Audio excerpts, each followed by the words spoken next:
The rain had been falling for days when Alexander finally reached the river that his soldiers refused to cross.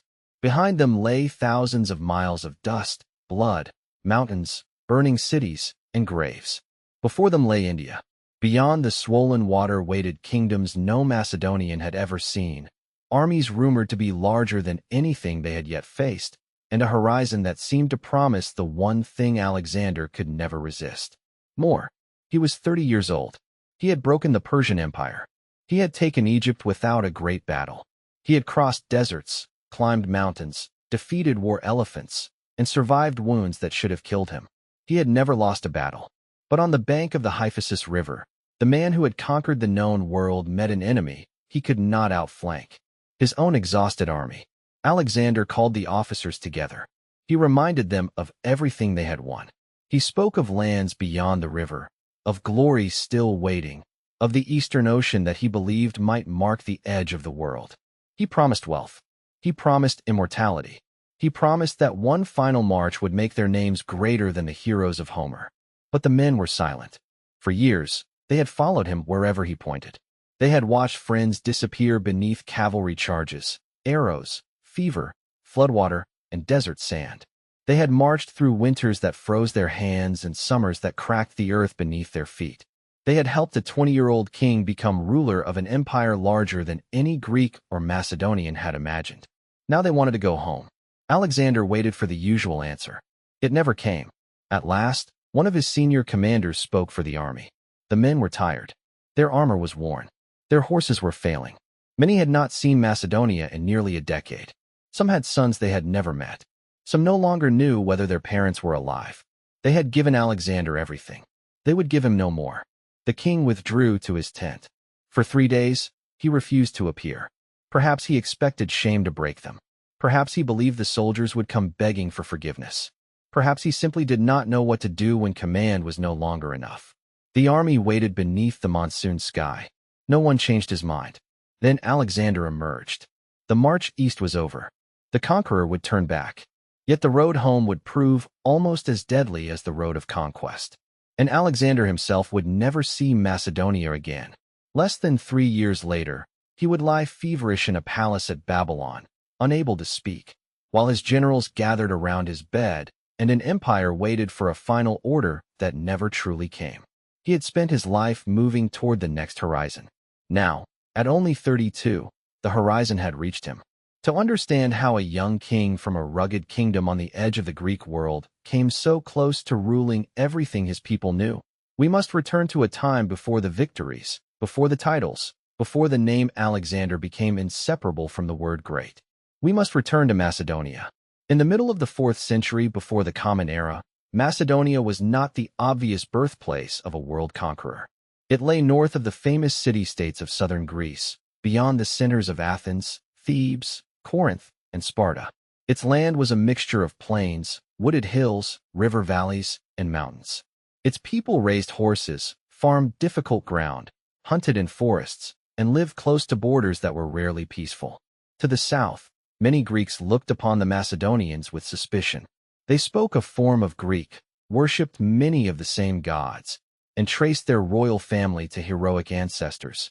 Yet their kings, customs, and rough northern life seemed foreign to the proud citizens of the great polis. Athenians celebrated democracy and public debate. Spartans celebrated discipline and ancestral law. The Macedonian court celebrated loyalty to a king, personal courage, feasting, hunting, and war. For generations, Macedonia had survived between stronger neighbors by bargaining, fighting, retreating, and returning. Then Philip II became king. Philip was Alexander's father. And before Alexander could conquer the Persian Empire, Philip had to create the weapon that made such conquest possible. When Philip took the throne in 359 BCE, Macedonia was in danger of collapse. A Macedonian army had recently been destroyed by the Illyrians. The previous king was dead. Enemies pressed from several directions. Rival claimants threatened the throne. The kingdom did not need a dreamer. It needed a survivor. Philip proved to be both. He negotiated when negotiation bought time. He bribed when gold was more useful than blood. He married for alliance. He deceived rivals. And while his enemies believed Macedonia weak, he rebuilt its army. The traditional Greek hoplite fought with a large round shield and a thrusting spear. Philip's infantry carried a much longer pike known as the sarissa. It could reach far beyond the weapons of an opposing line. Held in dense formation by disciplined soldiers, the first ranks formed a moving wall of iron points. The weapon was powerful, but it demanded training. A group of frightened farmers could not simply pick up sarissas and become a phalanx. The men had to march together, turn together, lower their pikes together, and hold formation even when noise, dust, arrows, and fear made every instinct tell them to run. Philip trained them until the army moved like a single creature. But the phalanx alone did not make Macedonia unbeatable. Its long pikes were dangerous from the front, yet the formation could be vulnerable on broken ground or from the sides. Philip combined it with light infantry, archers, engineers, elite guards, and cavalry. Most important was the companion cavalry, aristocratic horsemen who rode near the king and struck with speed at the decisive moment. The phalanx could hold an enemy in place. The cavalry could break him. This combination would later become the signature of Alexander's greatest victories. Yet the design belonged first to Philip. Year by year, Philip stabilized the kingdom. He defeated the Illyrians. He expanded into neighboring territories. He gained access to rich mines that helped finance his army. He intervened in the rivalries of the Greek city-states. He learned that Greece was rarely united for long. Athens feared Thebes. Thebes feared Sparta. Smaller cities feared all three. Philip used these divisions as carefully as he used cavalry on a battlefield. By the time the southern Greeks fully understood how powerful Macedonia had become, it was almost too late. Into this changing kingdom, Alexander was born in 356 BCE, probably in the royal capital of Pella. His father was already becoming the most dangerous ruler in Greece. His mother, Olympias, was a princess from Epirus, a kingdom west of Macedonia. She was intelligent, proud, deeply religious, and politically formidable. Ancient writers surrounded her with stories of omens, dreams, thunder, snakes, and divine ancestry. Some claimed that Alexander's birth was marked by signs from the gods. Others later suggested that his true father was Zeus or the Egyptian god Ammon. Such stories tell us less about the night Alexander was born than about the man he later became. Once someone conquers an empire, people begin searching backward for evidence that destiny had announced him in advance. The real child was born not into certainty, but into a dangerous court. Macedonian kings did not inherit peaceful offices. They inherited rival families, armed nobles, ambitious relatives, and traditions in which assassination was never unthinkable. Alexander grew up among soldiers and diplomats, poets and hostages, hunters and political marriages. He learned early that affection and power could not easily be separated. Philip was often away on campaign. Olympias was fiercely protective of her son and may have encouraged his belief that he was meant for extraordinary things. Both sides of Alexander's family claimed descent from heroes. Philip's royal house traced itself to Heracles. Olympias's family claimed connection to Achilles through his son Neoptolemus.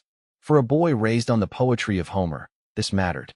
Achilles was not merely a character from an old story. He was the perfect warrior, terrible in battle, hungry for honor, and doomed to die young. According to later tradition, Alexander kept a copy of the Iliad close to him during his campaigns. Whether every detail is true or not, the pattern is clear. He measured himself against heroes.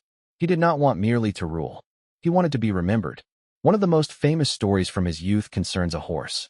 A magnificent black stallion was brought before Philip. The animal was powerful, expensive, and impossible to control. Experienced men tried to mount it and failed.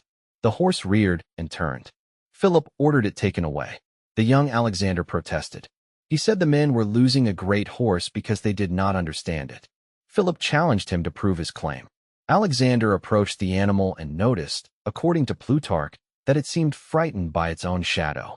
He turned the horse toward the sun, spoke gently, dropped his cloak, and mounted. Then he rode. The court watched as the wild animal obeyed the boy. When Alexander returned, Philip is said to have embraced him and told him to seek a kingdom equal to himself, because Macedonia was too small. The horse was Bucephalus. He would carry Alexander through some of his greatest campaigns and become one of the most famous animals in history.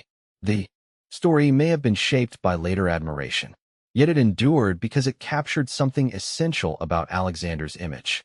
He saw what others missed. He trusted his own judgment. He believed that what seemed impossible to everyone else might yield to him. That confidence would win battles. It would also lead him into disasters. Alexander's education was designed for a prince. He learned music, poetry, medicine, philosophy, ethics, and politics. His most famous teacher was Aristotle, one of the most influential thinkers of the ancient world. Philip brought Aristotle to teach Alexander and a group of young companions at Mysa. The lessons took place away from the main court, in a setting later remembered as shaded by trees and near sacred groves. There, Alexander studied the Greek world and the wider lands beyond it. Aristotle encouraged observation and classification. He asked what things were made of, how governments functioned, why animals differed, and what made a good life. Alexander would later send specimens and information back from his campaigns, although later claims about the scale of this scientific exchange are difficult to prove. The teacher and student did not become identical in thought. Aristotle belonged to the world of the Greek polis. Alexander would eventually attempt to rule Greeks, Macedonians, Egyptians, Babylonians, Persians, Central Asians, and Indians within a single monarchy. That experiment took him far beyond anything Aristotle had taught. Still, the education mattered. Alexander became a ruler who could speak with philosophers, debate with officers, appreciate poetry, plan cities, question local priests, and study the geography of lands his people barely knew. He was not simply a warrior who happened to become king. His mind moved quickly. He remembered names. He absorbed information. He could be generous, curious, theatrical, and intensely persuasive. He could also be suspicious, violent, proud, and merciless. All these qualities were present before Asia. Asia would magnify them. By his mid-teens, Alexander was already being tested. When Philip campaigned away from Macedonia, he left the young prince as regent. A revolt broke out among a Thracian people called the Mede. Alexander responded with force, defeated them, and founded a settlement that ancient tradition called Alexandropolis. He was still a teenager, but he had begun to imitate the pattern that would define his life. Defeat resistance. Take control. Leave behind a city bearing his name. The greatest early test came in 338 BCE at Carinthia. For years, Philip's influence in Greece had grown. At last, Athens and Thebes formed an alliance to stop him. Their armies met the Macedonians in Boeotia. Philip commanded one wing. Alexander, around 18 years old, held a position of importance on the other, probably alongside experienced generals. The details of the battle are incomplete, and ancient accounts do not allow us to reconstruct every movement with certainty. But the result is clear. The allied Greek army was destroyed. The elite sacred band of Thebes, celebrated for courage and discipline, was annihilated. Macedonia became the dominant power in Greece. Alexander had fought in the battle that completed his father's great achievement. Philip organized most of the Greek states into what is commonly called the League of Corinth. Sparta remained outside. The League recognized Philip as leader of a coming war against Persia. For generations, Persian invasions of Greece had lived in Greek memory. Now Philip presented a campaign eastward as revenge and liberation. But it was also something more practical. It would unite restless Greek warriors against a foreign enemy. It would bring wealth. It would increase Philip's power beyond anything Greece had seen. The Persian Empire was enormous. It stretched from the eastern Mediterranean through Egypt and Mesopotamia into Iran and Central Asia, reaching toward the Indus Valley. It contained many languages, religions, climates, and peoples. Royal roads connected distant regions. Satraps governed provinces. Taxes and tribute flowed toward the king. The empire had survived internal revolts, palace struggles, and foreign wars for 2 centuries. To many Greeks, Persia seemed both ancient and unimaginably rich. Philip intended to invade it. But before he could begin, the Macedonian royal family nearly tore itself apart. Philip married again. Royal marriages were political tools, and Philip had several wives. But this marriage was especially dangerous for Alexander. The bride, Cleopatra Eurydice, was Macedonian. At the wedding feast, her relative Attalus reportedly prayed for a legitimate heir to the kingdom. The insult suggested that Alexander, whose mother was from Epirus, was somehow less legitimate. Alexander reacted furiously. He threw a cup at Attalus. Philip, drunk and enraged, rose against his son, stumbled, and fell. Alexander mocked the man who planned to cross from Europe to Asia, but could not cross from one couch to another. The scene, preserved by Plutarch, may contain dramatic shaping, but the family crisis was real. Alexander and Olympias left Macedonia for a time. The prince later returned, yet trust had been damaged. Then, in 336 BCE, Philip celebrated the marriage of his daughter Cleopatra to Olympias's brother, Alexander of Epirus. The court gathered at Aegae, the old royal center. There were games, ceremonies, visitors, and displays of royal power. Philip entered the theater without visible bodyguards, perhaps wishing to show confidence before the crowd. A Macedonian nobleman named Pausanias rushed forward and stabbed him. Philip fell. Pausanias tried to escape and was killed by pursuers. The king who had transformed Macedonia, defeated the great cities of Greece, and prepared the invasion of Persia died before the campaign began. He was about 46 years old. His assassin's motives remain debated. Ancient sources connect the killing to a personal grievance and humiliation. Later suspicion fell on Olympias and even Alexander, because both benefited from Philip's death. No conclusive evidence proves that they arranged it. But in the Macedonian court, innocence did not remove danger. Alexander was 20. His father was dead. The throne was open, and every rival understood that hesitation could be fatal. Alexander moved quickly. The army acclaimed him king. Potential challengers were eliminated. Some were executed on accusations of conspiracy. Others died because their bloodlines made them dangerous. Attalus, who was commanding troops in Asia and had insulted Alexander at the wedding feast, was killed. Olympias returned and took revenge on Cleopatra Eurydice and her child in a brutal episode whose precise details vary among the sources. The new reign began not with a coronation of peace, but with the removal of threats. This was not unusual in ancient monarchy. It was also a warning. The young king could be swift and unforgiving. News of Philip's death spread through Greece. Cities that had submitted to Macedonia saw an opportunity. Athens celebrated. Thebes prepared to resist. Northern tribes also stirred. Many assumed Alexander was a boy wearing a dead man's crown. They would soon learn otherwise. He marched south with such speed that some Greeks could scarcely believe he had arrived.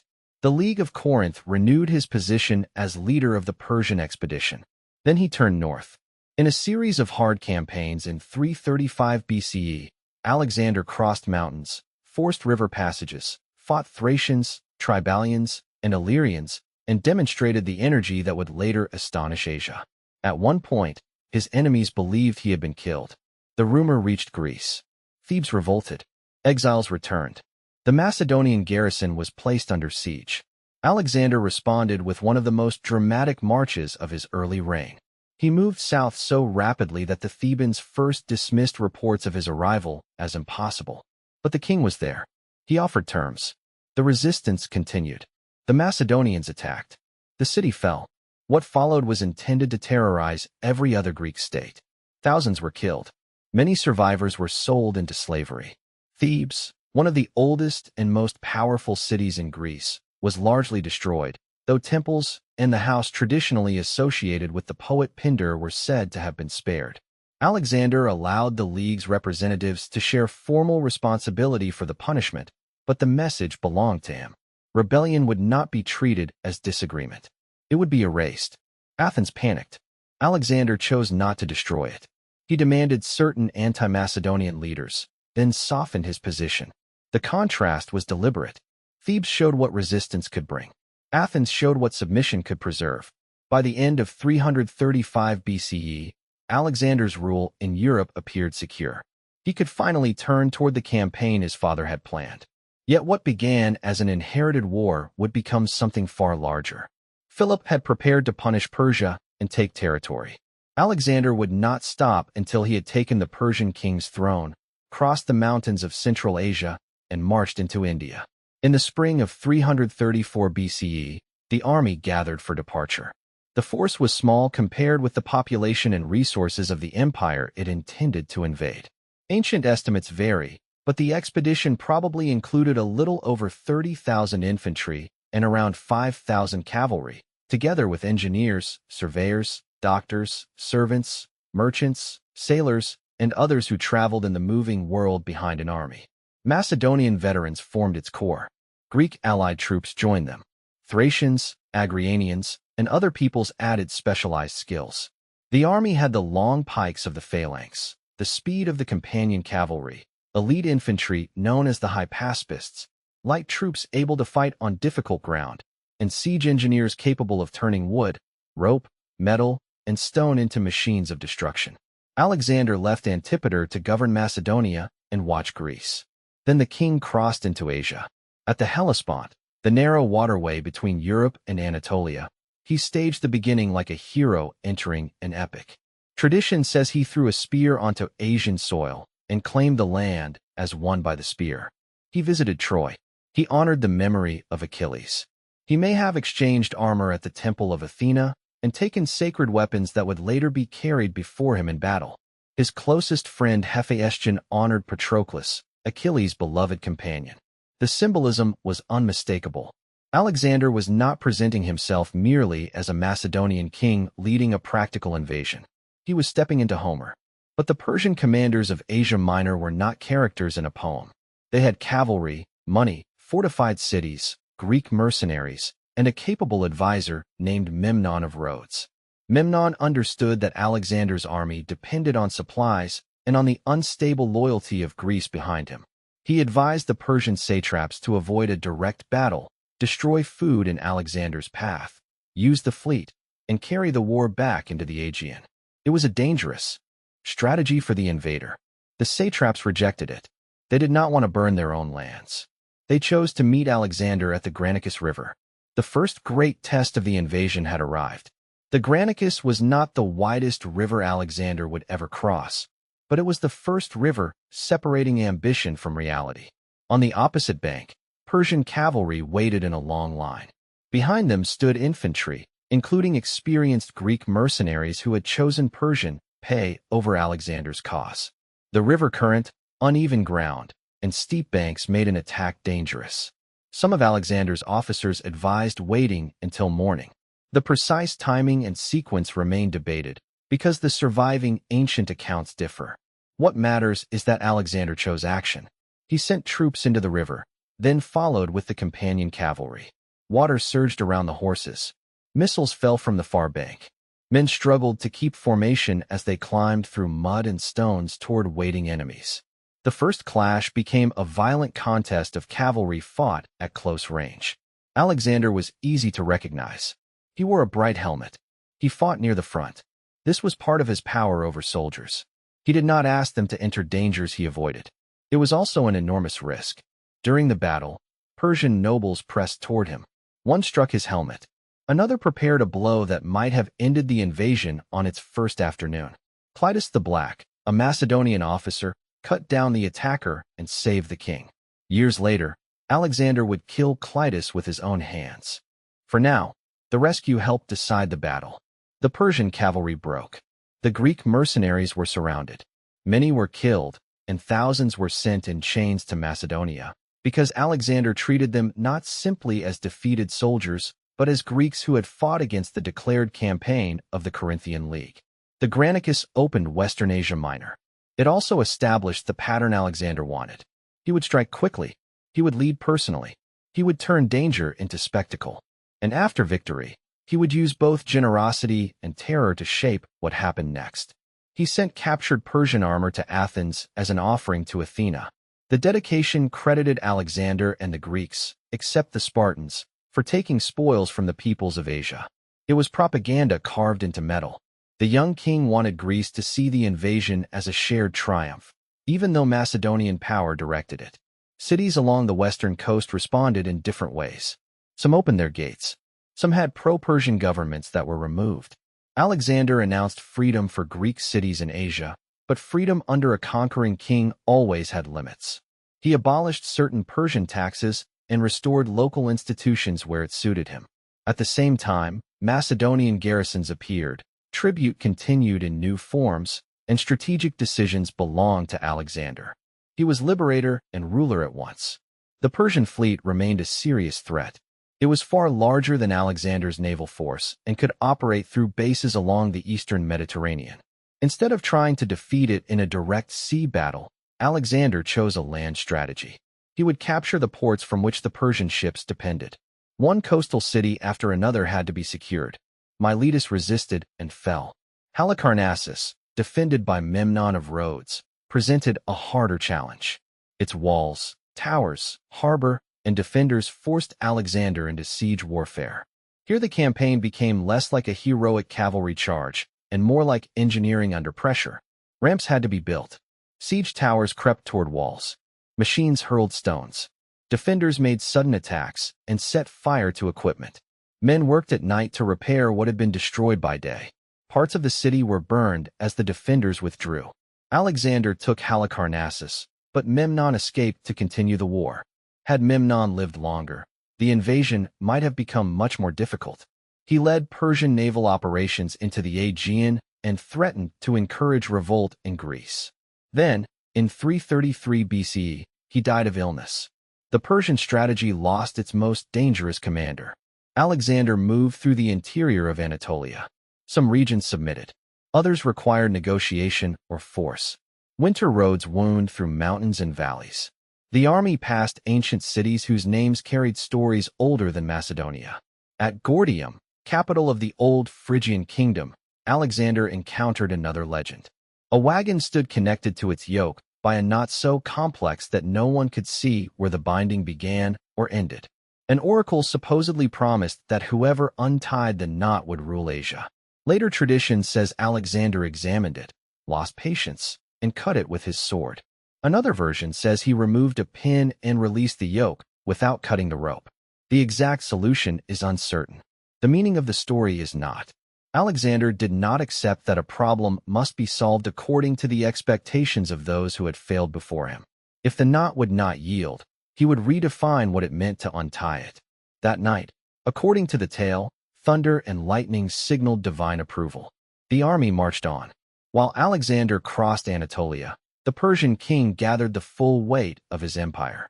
Darius III had come to the throne in 336 BCE, the same year as Alexander. He was not the weak caricature later victory stories sometimes made him. He belonged to the royal family, had experience, and ruled a vast network of provinces and peoples. But he faced an unusually fast opponent. Persian power depended partly on distance, preparation, and overwhelming resources. Alexander's power depended on denying the empire time to use them. The Macedonian army crossed the Taurus Mountains and descended toward Cilicia. Near Tarsus, Alexander became dangerously ill. Ancient writers connected the illness to exhaustion or to bathing in the cold waters of the Cydnus River. Whatever the cause, fever struck him when the campaign could least afford it. Darius was approaching. The army was deep in enemy territory. If Alexander died, there was no clear replacement who could hold the expedition together. His physician, Philip of Acarnania, prepared medicine. At the same time, Alexander received a letter warning that the doctor had been bribed by Darius to poison him. The king handed the letter to Philip and drank the medicine while the physician read the accusation. It was another scene ancient writers loved and perhaps polished for effect. Alexander recovered. The story reinforced the image he cultivated, fearless even when his own life depended on trust. Soon, the two kings maneuvered through the narrow geography of the region. Alexander initially moved south. Darius advanced behind him through another pass, cutting the Macedonian line of communication. The positions reversed. Alexander turned back. In November 333 BCE, the armies met near Issus, where mountains and sea squeezed the battlefield into a narrow plain. The restricted ground reduced the advantage of Persia's greater numbers. Darius placed his Greek mercenary infantry near the center, across the Panaris River. Cavalry crowded toward the coastal side. Alexander arranged the Macedonian phalanx in the middle and took command of the companion cavalry on the right. Once again, the battle depended on movement, timing, and pressure. Alexander charged across the river against the Persian left. The phalanx advanced over broken ground and lost some of its perfect order. Greek mercenaries struck into gaps. For a time, the center fought desperately. But Alexander broke through on his wing and turned toward Darius. The Persian king stood in a chariot amid the confusion. Ancient descriptions focus on the moment the two rulers came within sight of one another. Alexander pressed forward. Darius's horses became difficult to control amid bodies and weapons. The king abandoned his chariot and fled on horseback. Once the royal center withdrew, the Persian army collapsed. The narrow plain became a trap for men trying to escape. This was more than a military victory. It transformed the meaning of the campaign. Alexander had defeated the great king in person. Darius had escaped, but his family had not. His mother Sisygambes, his wife Statira, his children, attendants, and royal possessions fell into Macedonian hands. The captured women feared the worst. In ancient warfare, royal families could be humiliated, enslaved, assaulted, or killed. Alexander treated them with formal respect and assured them that Darius was alive. A famous story says Sisygambes mistakenly bowed to Hephaestion, believing the taller man was Alexander. When the error became clear, Alexander reportedly told her not to worry because Hephaestion, too, was Alexander. The line expressed the closeness between the king and his friend. It also displayed controlled generosity after victory. Alexander could be merciful when mercy strengthened his image. He could be ruthless when fear served him better. Darius sent proposals. The exact terms vary in the sources, but he offered ransom for his family, territory, alliance, and perhaps marriage. One tradition says Parmenion told Alexander that if he were Alexander, he would accept. Alexander replied that he too would accept if he were Parmenion. The answer captured the widening difference between the older general and the young king. Parmenion saw a successful war that could end with enormous gains. Alexander saw a throne that was now within reach. He told Darius, in effect, that there could not be two kings of Asia. If Darius wanted favor, he should come to Alexander as a subject. The war was no longer about punishing Persia for old invasions. It was a war for the Persian Empire itself. Yet Alexander did not chase Darius immediately into the interior. The Persian fleet still had bases along the Mediterranean coast. Phoenician cities supplied many of its best ships.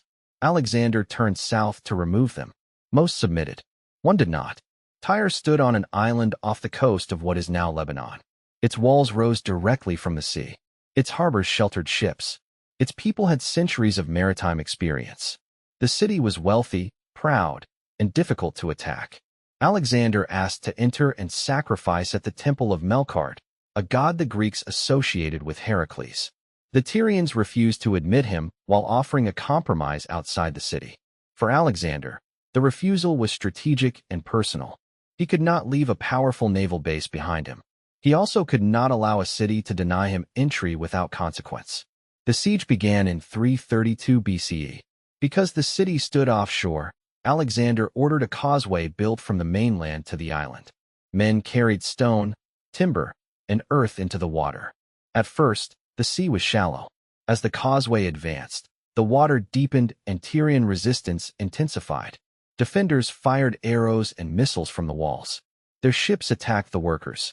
Alexander built tall siege towers on the causeway, covering them with protective hides and placing artillery on top. The Tyrians responded with a fire ship. They loaded a vessel with dry wood, pitch, sulfur, and other flammable material, weighted its stern. To lift the bow, set it burning, and drove it into the Macedonian works. Flames spread through the towers. The causeway was damaged. Months of labor seemed close to ruin. Alexander did not abandon the siege. He widened the causeway. He gathered ships from Phoenician and Cypriot cities that had submitted to him. The naval balance changed. Tyre, once protected by Persian sea power, found itself surrounded by the fleet of its former partners. Macedonian engineers mounted battering rams on ships. They cleared underwater obstacles. They tested sections of wall. Storms interrupted work. Defenders repaired damage at night. The siege continued for roughly 7 months. Then a breach was opened. Ships entered the harbors. Assault troops climbed through broken walls. The city fell. The aftermath was severe. Ancient sources report mass killing and the enslavement of thousands. Some survivors took refuge in temples and were spared. The numbers given by ancient writers may be exaggerated, but the destruction was real. Alexander sacrificed at the temple he had demanded to enter. Tyre had delayed him and proved his engineers could overcome an island fortress. It had also revealed the cost of defiance. South of Tyre, Gaza resisted. The city stood on elevated ground and controlled routes toward Egypt. Its commander, Battus, refused surrender. Alexander's engineers first doubted that siege machines could reach the walls. The king ordered an enormous mound built around the site. During the fighting, he was wounded in the shoulder by a projectile. He continued the siege. After repeated assaults, Gaza fell. Later accounts describe brutal punishment for Battus, possibly modeled by storytellers on Achilles' treatment of Hector. The details may have been dramatized, but Alexander again showed that prolonged resistance could bring catastrophe. The road to Egypt opened. Egypt had been brought back under Persian control only about a decade earlier. Persian rule was unpopular among many Egyptians. When Alexander arrived in late 332 BCE, he was received not as a hated invader, but as a new ruler who could remove the existing one. The transition was largely peaceful. He was recognized as pharaoh and participated in Egyptian religious traditions. This was not simple admiration for a foreign culture. It was intelligent kingship. Egyptian rule required Egyptian forms. A pharaoh was not merely a military governor. He occupied a sacred place in the order of the land. Alexander adapted. Near the western edge of the Nile Delta, between the Mediterranean and Lake Mareotis, he selected the site for a new city. Alexandria would face the sea. Its location connected Egypt's interior wealth with Mediterranean trade. Ancient stories say Alexander personally marked the plan on the ground, perhaps using barley meal when chalk was unavailable, only for birds to descend and eat it. Some interpreters took this as a bad omen. Others declared that the city would nourish people from many lands. Whatever the truth of the ceremony, the foundation became one of Alexander's most enduring acts. The city would outlive his empire. It would become a center of trade, scholarship, royal power, and cultural exchange. Its famous library and lighthouse belonged to later Ptolemaic generations, but the first decision was Alexander's. From the Nile Delta, he made a remarkable journey west through the desert to the Oracle of Ammon at Siwa Oasis. Why he went is still debated. He may have wanted religious confirmation of his rule. He may have been imitating earlier heroes. He may have sought answers about his divine ancestry or Philip's murder. The route was difficult. Later stories filled it with miracles. Rain appearing when water ran low, ravens or snakes guiding the travelers through the sand. At the oasis, priests greeted Alexander. What happened inside the sanctuary was not clearly recorded. Ancient writers disagreed about the exact questions and answers. Some said the priest addressed him as son of the god. A linguistic misunderstanding may have contributed to the story. Alexander later guarded the oracle's message carefully. The visit mattered because it added another layer to his identity. He was already king of Macedonia, leader of the Greeks, conqueror of Asia Minor, and pharaoh of Egypt. Now divine sonship entered more strongly into the story of his rule. Perhaps he believed it literally. Perhaps he used it politically. Perhaps, as often happens with powerful people, belief and usefulness became impossible to separate. When Alexander left Egypt in 331 BCE, he did not return west. Darius had been given time to gather another army. This time, the Persian king chose open ground where cavalry and numbers could be used fully. The final contest for the empire was waiting beyond the Tigris. The march from Egypt carried the army back through Phoenicia and Syria, then east across the Euphrates. Darius had prepared carefully. He gathered forces from across the empire, Persian and Median cavalry, troops from Mesopotamia, Armenia, Bactria, Central Asia, and lands farther east. Indian contingents came with elephants. Scythe chariots were fitted with blades intended to cut through infantry formations. Ancient authors give enormous numbers for the Persian army, sometimes reaching into the hundreds of thousands or even beyond. Modern historians treat those figures with caution. The force was probably much larger than Alexander's, but no exact total can be known. Darius selected a broad plain near Gaugamela in northern Mesopotamia. The ground was cleared and leveled so his chariots and cavalry could move without obstruction. Alexander approached from the west. When scouts located the Persian army, some of his officers urged an immediate attack. He refused. He wanted to examine the ground, understand the enemy's position, and rest his men. That night, The two camps waited within sight of one another. Persian troops remained alert, fearing a surprise attack. The Macedonians slept. Later tradition says Parmenion suggested attacking in darkness, and Alexander answered that he would not steal a victory. Whether those exact words were spoken, Alexander did choose daylight. He wanted a decisive battle, not a confused night struggle in which Darius might escape, and both sides could claim uncertainty. On the morning of October 1st, 331 BCE, the armies formed. Alexander commanded the right wing. Parmenion held the left. The phalanx occupied the center, but Alexander also arranged a second line behind the first because he feared encirclement. His formation was not a simple wall moving forward. It was designed to bend, respond, and protect itself in every direction. As the armies advanced, Alexander moved his right wing diagonally toward the edge of the prepared ground. Darius could not allow the Macedonians to escape the area cleared for his chariots. He extended his left to follow. The Persian line began to stretch. Then the chariots came. Macedonian light troops attacked the drivers and horses with missiles. The infantry opened lanes, allowing some vehicles to pass through harmlessly before closing again. The weapon that had looked terrifying on the leveled plain failed to break the army. Persian cavalry pressed around Alexander's right. Fighting spread outward. A gap appeared in the Persian line. Alexander had been waiting for such a moment. He formed the companions into a wedge and drove toward the center, aiming for Darius. The phalanx advanced beside him. Dust rose over the field. Men shouted in several languages. Horses collided. For a second time, the two kings were drawn toward the same point of battle. And for a second time, Darius fled. His decision may have been driven by the collapse around him, the danger to his own life, or the need to preserve the monarchy for another army. To Alexander's supporters, it became proof that the great king lacked courage. To Persian soldiers still fighting elsewhere on the field, it was a disaster. The Persian center dissolved. Yet the battle was not finished. On the Macedonian left, Parmenion faced intense pressure from Persian cavalry. Some enemy horsemen broke through the Macedonian lines and reached the baggage camp. Alexander, who had begun pursuing Darius, received a request for help and turned back. In the confused fighting, more men died before the Persian army finally withdrew. Gaugamela ended the last realistic chance for Darius to defend the empire in a single great battle. The road to the royal capitals lay open. Alexander entered Babylon.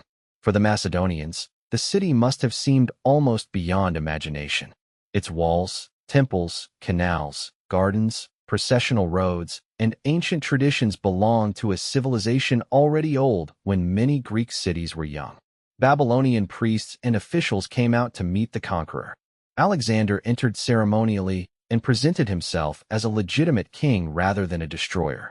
He respected local cults and ordered restoration work at major temples, including the sanctuary of Marduk. He kept some Persian administrators in office while placing Macedonian oversight around them. This pattern would become increasingly important. Alexander could win the empire with a Macedonian army. He could not govern it with Macedonians alone.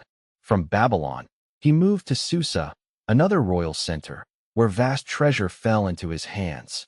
The wealth accumulated by the Achaemenid kings now financed Alexander's continuing war and rewarded his soldiers. Gold and silver that had rested in palace storerooms began moving through the economy of the eastern Mediterranean and Near East. The conquest was changing not only borders, but the circulation of wealth. Then came the route toward Persepolis, the ceremonial heart of Persian kingship. The direct road passed through difficult mountains guarded at a place commonly called the Persian Gate. A Persian commander named Ariobarzanes blocked the narrow pass. The first Macedonian assault was repulsed with heavy difficulty. Rocks and missiles fell from above. The confined terrain neutralized the phalanx and cavalry. For one of the few times in the campaign, Alexander had to pull back. A guide then showed the Macedonians a route around the defensive position. Alexander divided his forces, climbed through harsh country, and attacked from the rear while other troops pressed from the front. The Persian defense was destroyed. Persepolis lay ahead. The palaces rose on a great stone terrace. Reliefs showed delegations from across the empire bringing gifts to the king. Peoples in different clothing, carrying animals, vessels, weapons, textiles, and tribute. The images did not simply celebrate wealth. They expressed an imperial idea, many nations ordered around one throne. Alexander now occupied that throne's ceremonial center. The city and its treasury were seized. Ancient accounts describe violence and looting, though the royal complex itself remained under control for a time. Several months later, fire consumed parts of the palace of Xerxes. Why Alexander burned Persepolis has never been settled. One tradition describes a drunken banquet in which an Athenian woman named Thais urged revenge for the Persian burning of Greek temples generations earlier. Alexander, excited by wine and celebration, led a procession with torches and set the palace ablaze. Another interpretation sees a deliberate political act, a symbolic announcement that Achaemenid rule had ended. The two possibilities are not mutually exclusive. A planned symbol may have been carried out through drunken theater. A reckless fire may later have been given political meaning. Alexander reportedly regretted the destruction. The charred columns and ruined halls marked a turning point. He had entered Asia claiming vengeance for Persia's old invasion of Greece. At Persepolis, that vengeance reached its dramatic conclusion. But Alexander did not stop. Darius was still alive. As long as the Persian king remained free, resistance could gather around him. Alexander moved north and east with relentless speed. Darius retreated through Media toward Bactria, accompanied by remaining nobles and troops. His position weakened with every mile. Some Persian commanders no longer believed he could defeat Alexander. Bessus, satrap of Bactria and a relative of the royal house, took control of the king. When Alexander's pursuit drew close, the conspirators wounded Darius and left him dying in a wagon. Macedonian scouts found him before Alexander arrived. Ancient writers created emotional scenes around the discovery, including a final message of thanks for Alexander's treatment of the royal family. The details cannot be confirmed. Darius III died in 330 BCE. Alexander covered the body with his cloak, according to tradition, and sent it for royal burial. He presented himself as the avenger of the murdered king. This was politically useful. Bessus had not only betrayed Darius. He had claimed the royal title Artaxerxes V. Alexander could now pursue him as a usurper while increasingly presenting himself as the lawful successor to the Achaemenid kings. The campaign's identity changed again. The Macedonian conqueror began wearing elements of Persian royal clothing. He adopted aspects of court ceremony. He retained Persian officials and recruited local soldiers. To some Persians, these gestures made sense. An empire needed a king who behaved like a king. To many Macedonians, they were troubling. They had not crossed Asia to watch their king become Persian. The tension did not explode immediately. It gathered quietly. Meanwhile, the pursuit carried the army into lands more distant and difficult than anything it had yet faced. Bactria and Sogdiana covered regions that now include parts of Afghanistan, Uzbekistan, Tajikistan, and surrounding areas. There were broad river valleys, deserts, high plateaus, fortified settlements, and mountains that seemed to continue without end. The people of these regions were experienced horsemen and knew the terrain. They did not need to defeat Alexander in one great battle. They could disappear, attack supply lines, strike isolated units, and rise again after a fortress had surrendered. The style of war changed. At Granicus, Issus, and Gaugamela, Alexander had sought the enemy army and broken it. In Central Asia, there was no single army whose destruction would end resistance. The conquest became slower, harsher, and more personal. Bessus retreated across the Oxus River, known today as the Amu Daria. His own followers eventually arrested him and handed him over. Alexander had him mutilated according to Persian punishment for regicide, then sent him for execution. The treatment showed Alexander acting not as an outsider punishing a Persian enemy, but as king enforcing Persian royal justice. Yet Bessus's removal did not pacify the region. A Sogdian leader named Spitamenes organized fierce resistance. He struck at Macedonian garrisons and drew troops into ambushes. Near the Polytimidus River, a Macedonian force suffered one of the worst defeats of the campaign. Alexander responded with rapid marches, punitive operations, and destruction across rebellious areas. Ancient sources describe massacres and enslavement. The young king, celebrated in later legend as a bridge between cultures, could also wage war with devastating collective punishment. Both truths belong to his story. He founded or renamed settlements, often called Alexandria, to secure routes and station veterans. One of the farthest was Alexandria Gate, Alexandria the furthest, near the Jaxartes River. Beyond the river lived nomadic peoples whom Greek and Macedonian writers broadly called Scythians. Alexander crossed and fought them, demonstrating that even the edge of his controlled territory was not safe from his reach. But conquest by movement created a problem. The farther he marched, the more land lay behind him that had to remain obedient. A fortress captured in spring might rebel in autumn. A satrap who bowed in person might secretly support resistance. A garrison isolated among hostile communities could become a target. Alexander's answer was speed, repeated return, marriage alliances, local recruitment, and fear. It worked enough to keep him moving. It never produced complete peace. During these years, danger also came from inside the Macedonian command. Philotas, son of Parmenion, commanded the companion cavalry. He was wealthy, proud, and close to the center of power. In 330 BCE, a plot against Alexander was reported. Philotas had apparently heard of suspicious talk and failed to inform the king promptly. Whether he was part of an actual assassination plan remains uncertain. Under interrogation and torture, he confessed. The army condemned him, and he was executed. Then came a colder decision. Parmenion, Philotas's father, was far away in Media, guarding treasure and communications with loyal troops around him. He was one of the most experienced generals in Macedonia. He had served Philip. He had helped Alexander win the greatest battles of the conquest. He had not been tried. But if he learned his son had been killed, he might rebel. Alexander sent secret orders. Before the news could reach Parmenion normally, officers approached the old general and murdered him. It was preventive killing made into policy. To Alexander, perhaps, it removed an unacceptable risk. To others, it showed that years of service could not protect anyone from royal suspicion. The army continued east. The court grew more elaborate. Persian nobles appeared beside Macedonian companions. Alexander wore a mixed style of dress, not the full costume of the Persian king, but enough to make the change visible.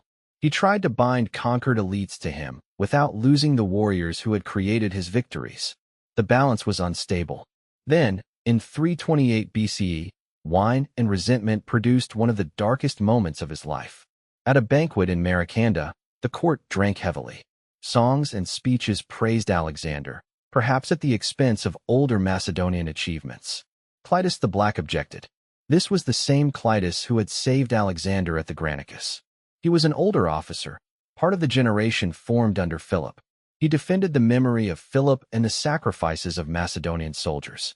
He criticized Alexander's growing Persian habits and suggested that the king's victories belonged partly to the men around him. The argument escalated. Friends tried to remove Clitus. He returned or continued shouting from nearby. Alexander called for weapons. In the confusion, he seized a spear and killed him. Silence followed. The king's fury vanished. He understood what he had done.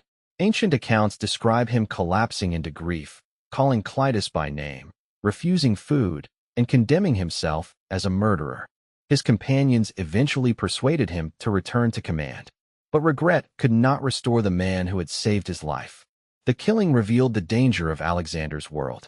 He demanded closeness from his companions, but he also demanded obedience. He wanted honest courage in battle, yet criticism of his kingship could sound like betrayal. He admired Homeric heroes, and like them, he could be overtaken by rage. The difference was that Alexander commanded an empire when rage took him. Another conflict arose over proskynesis, a Persian court gesture that could involve bowing or prostration, depending on rank and context. Among Persians, it was a mark of hierarchy before the king. Among Greeks, such deep gestures were commonly associated with worship of gods. Alexander attempted to introduce a version of the custom among his mixed court. Some complied, others resisted.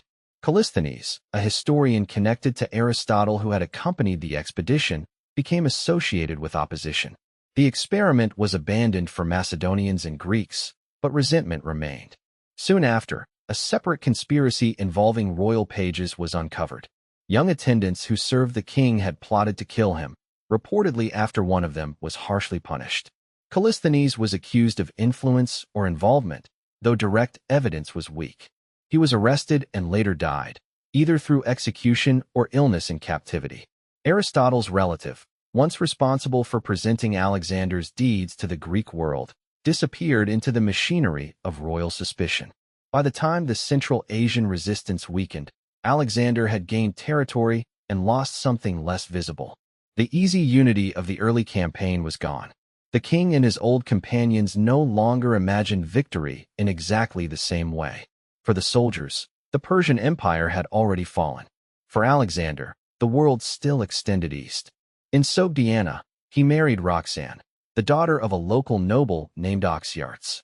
Ancient tradition describes her as beautiful and suggests Alexander was genuinely attracted to her. The marriage also had political value. It connected the conqueror to an important regional family and helped stabilize relations with local elites. At a feast, bread was reportedly cut with a sword and shared according to local custom. The Macedonian king had taken an Asian wife. Some companions may have accepted the practical need. Others saw another step away from home. In 327 BCE, after years in Central Asia, Alexander prepared to invade the lands beyond the Hindu Kush. He had defeated Darius. He had captured the Persian capitals. He had hunted rebels across the roof of the world. Still, he moved east.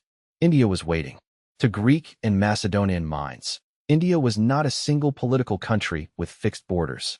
It was a vast and partly imagined region beyond the Indus, filled in old stories with unusual animals, rich rivers, strange plants, wise men, enormous armies, and peoples living close to the rising sun. Some information was real. Persian kings had ruled parts of the northwestern subcontinent, and soldiers from those lands had served in imperial armies. Merchants and travelers carried reports westward, but knowledge thinned with distance. For Alexander, India was both a strategic continuation of the Persian conquest and a horizon wrapped in myth.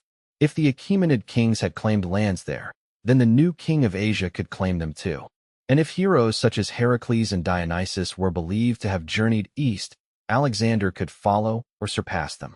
The army crossed the Hindu Kush through cold and difficult passes.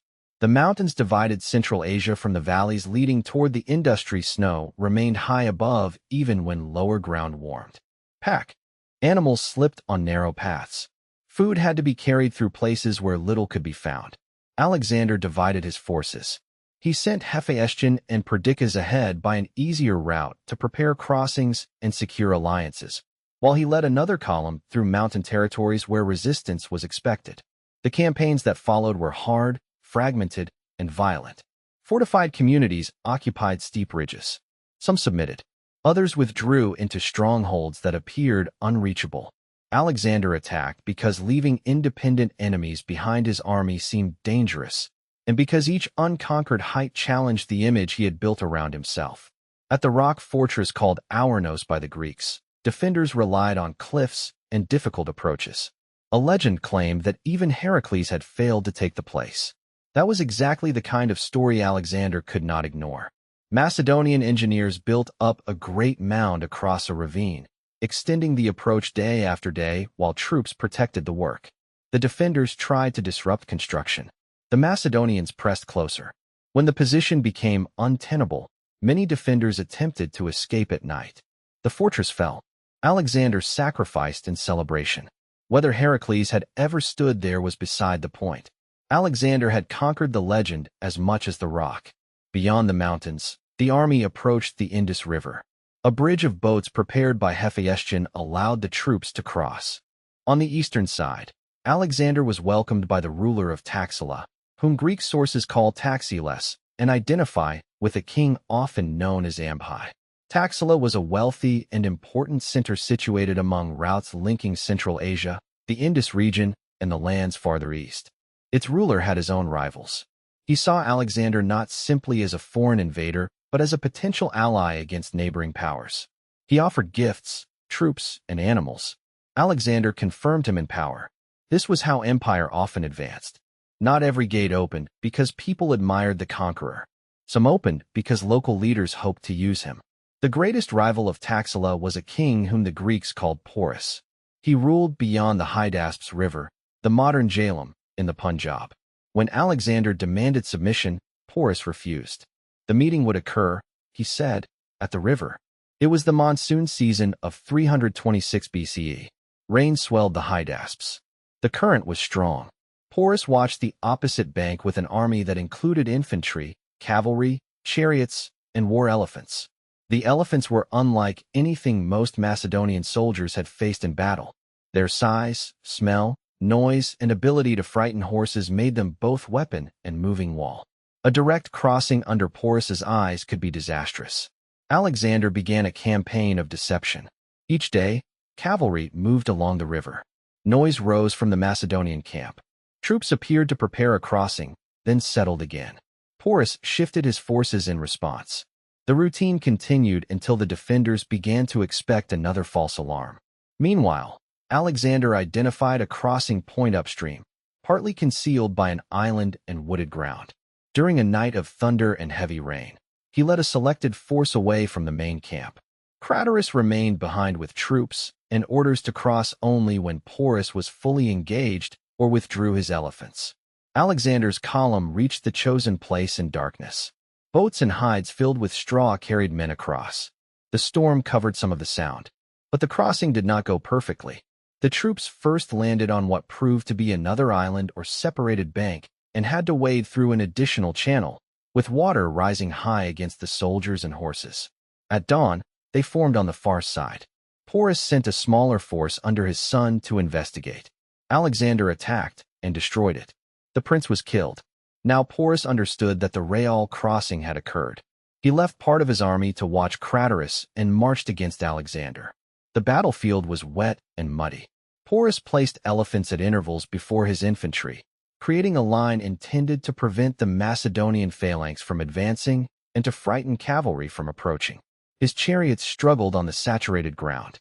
Alexander began with cavalry maneuvers, attacking one wing and forcing Porus to commit mounted reserves. Macedonian and allied horsemen struck from several directions. Then the infantry advanced against the elephants. The fighting became unlike the clean movements of a training field. Elephants charged into pikes, drivers guided them toward dense formations. Macedonian light troops attacked the animals and their handlers with javelins and arrows. Wounded elephants panicked. Some turned unpredictably, crushing enemies and allies alike. The phalanx pressed forward slowly. Cavalry closed from the sides and rear. Rain, mud, animals, shouting, and exhaustion turned the field into confusion. Porus continued fighting. Ancient accounts emphasize his great height, courage, and determination. Mounted on an elephant, he remained visible even after much of his army had been broken. Eventually, wounded and surrounded, he was persuaded to surrender. Alexander asked how he wished to be treated. Porus answered, according to the famous exchange, like a king. When Alexander asked whether he desired anything more, Porus replied that everything was contained in those words. The conversation may have been shaped into a perfect moral scene by later writers. Yet its outcome is historical.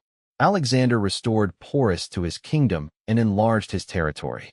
A defeated enemy became an allied ruler. Alexander respected courage, especially when courage submitted at the right moment. The Battle of the Hydaspes was a Macedonian victory, but it was costly. The army had fought across a flooded river against elephants and determined resistance at the far end of years of campaigning. The soldiers had won again. Their reward was another road east. Near the river, Alexander founded cities. One was named Nicaea, associated with victory. Another was called Bucephala, in memory of Bucephalus. The old horse died around this time, whether from wounds, exhaustion, or age. He had carried Alexander from youth through battles that changed the world. The king honored him with a city. For Alexander, the loss was personal. For the army, it may have felt symbolic. Even Bucephalus had reached the end of the road. Alexander did not accept the message. He moved farther into the Punjab. Communities submitted or resisted. The army crossed rivers under difficult conditions. Reports came of the Nanda Empire and other powers beyond the Hyphasis, the modern Beas River. The story spoke of large armies and thousands of elephants. Ancient numerical claims are uncertain and probably exaggerated, but the Macedonian soldiers did not need exact figures. They knew only that farther east waited more rivers, more rain, more kingdoms, and no clear end. The monsoon fell around them. Clothing remained wet. Equipment rusted. Snakes, insects, unfamiliar heat, and sickness added to the burden. The men had been campaigning since they crossed into Asia in 334 BCE. Many had already served under Philip.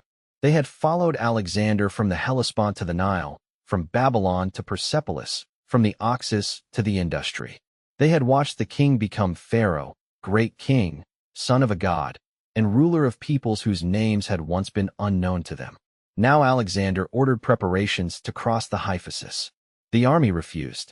At first, the resistance took the form of silence. No officer wanted to be the first to confront a king who had executed Philotas, ordered Parmenian's death, killed Clitus, and continued marching after every victory. Alexander assembled his commanders and delivered a speech. The version preserved by Arrian was written centuries later and cannot be treated as a word-for-word record, but it reflects the argument Alexander was likely to make. He reminded them that conquest had brought security. He listed the lands they had taken. He insisted that there was no safe stopping point while unconquered peoples remained beyond the frontier. He spoke of the Eastern Ocean and the possibility that the world could be encircled. He promised that he shared every danger. His body bore wounds from their common battles. He had enriched them. He had honored the dead. He had never hidden while they fought. Then Caenus, one of his trusted commanders, answered. He praised Alexander, but spoke for the exhausted army. The Macedonians who had begun the campaign were fewer now. Some had died. Some had been left behind in garrisons. Some were disabled. The survivors had wealth, but could not enjoy it. They longed to see their homes, parents, wives, and children. A king should understand when his men had reached the limit of endurance. If Alexander wished, he could return later with a new generation of soldiers. The army responded with emotion. Alexander ended the meeting. The next day, he called the officers again and declared that he would continue with those willing to follow. No one volunteered to reverse the decision. He withdrew to his tent and waited for 3 days. Rain fell. The soldiers held their ground. At last, Alexander announced that the gods had not given favorable signs for crossing. The army erupted in relief. Men cheered and wept. They crowded around the king's tent and thanked him. Alexander built 12 enormous altars on the riverbank, one for each of the Olympian gods, marking the farthest point of his eastern march. He ordered oversized beds, weapons, and equipment left behind, perhaps to make later visitors believe that giants had reached the place. It was one final act of theater. The world would be told that Alexander had stopped not because his army had refused, but because divine limits and cosmic geography had turned him back. Yet everyone present knew the truth. The soldiers had defeated his will. The return did not mean retracing the same road in peace. Alexander chose to move south along the great river system toward the Indian Ocean. He ordered a fleet built on the Hydaspes. Timber was cut. Ships were assembled by Phoenician, Cypriot, Greek, and local craftsmen. Nearchus was appointed to command the fleet. The army divided into columns moving along both banks while part of the force traveled by water. In late 326 BCE, thousands of men and vessels began the descent. The rivers carried them through changing landscapes.